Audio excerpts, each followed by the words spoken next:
अस्सलामुअलैकुम dear student, मैं साबिर हुसैन एक दफ़ो ॿीहर तव्हांजी ख़िदमत में हाज़िर आहियूं क़ुरान मजीद जे टॉपिक सां गॾु। उमेद त तव्हांखे पहिरीं वीडियो पसंदि आई हूंदी। हाणे अॻिते बिना कंहिं देर जे अॻिते पंहिंजे टॉपिक खे हलाईंदे क़ुरान मजीद जो जेको पहिरियों तर्जुमो आहे, असां अगरि उन ते डिस्कस कंदासीं मोस्ट इम्पॉर्टेंट सुवालनि जेके ईंदा रहंदा आहिनि। क़ुरान मजीद जो जेको पहिरीं तर्जुमो थियो आहे उहो फ़ारसी में थियो आहे।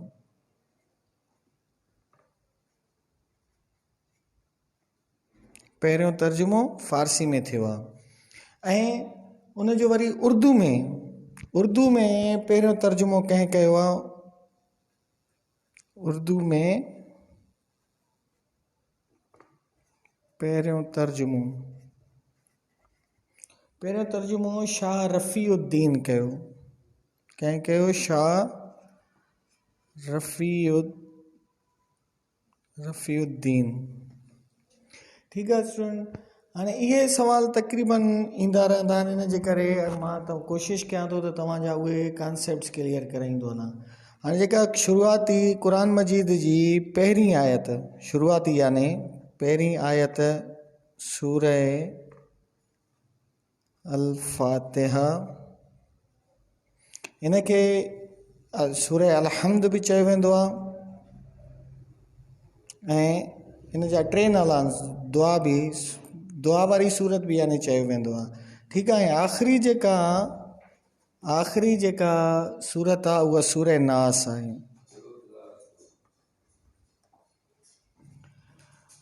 ठीकु आहे स्टूडेंट। हाणे हीअ तरतीब जे हिसाब सां पहिरीं जेका आहे सूरह फ़ातिहा आहे ऐं आख़िरी सूरह नास आहे, पर नुज़ूल जे एतबार सां अगरि ॾिठो वञे, नुज़ूल जे एतबार सां पहिरीं जेका आयत आहे उहा सूरह अलक़ आहे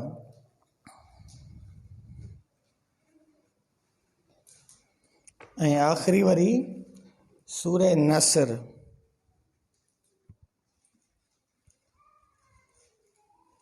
हाणे जेकॾहिं तरतीब जी ॻाल्हि कंदासीं, तरतीब जो सुवाल अची वञे त तरतीब में पहिरीं सूरह फ़ातिहा आहे, आख़िरी सूरह नास आहे, पर नुज़ूल जे एतबार सां पहिरीं सूरह अलक़ आहे ऐं आख़िरी सूरह नसर आहे।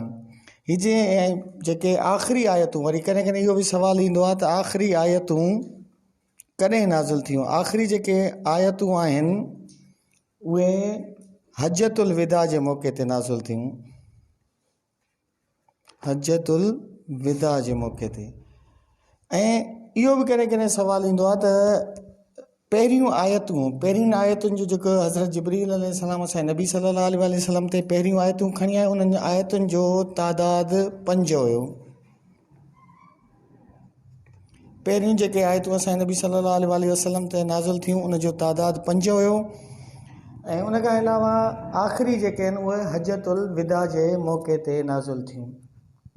हाणे जॾहिं तादाद जो ज़िक्र आयो आहे त सभिनीनि, जीअं गुज़िरियल NTS जी जेका PST जी टेस्ट थी उन में इहो सुवाल बि आयो त सूरह फ़ातिहा में घणियूं आयात आहिनि। आयात जी तादाद जो मुतलिक़ बि सुवालु ईंदो रहंदो आहे।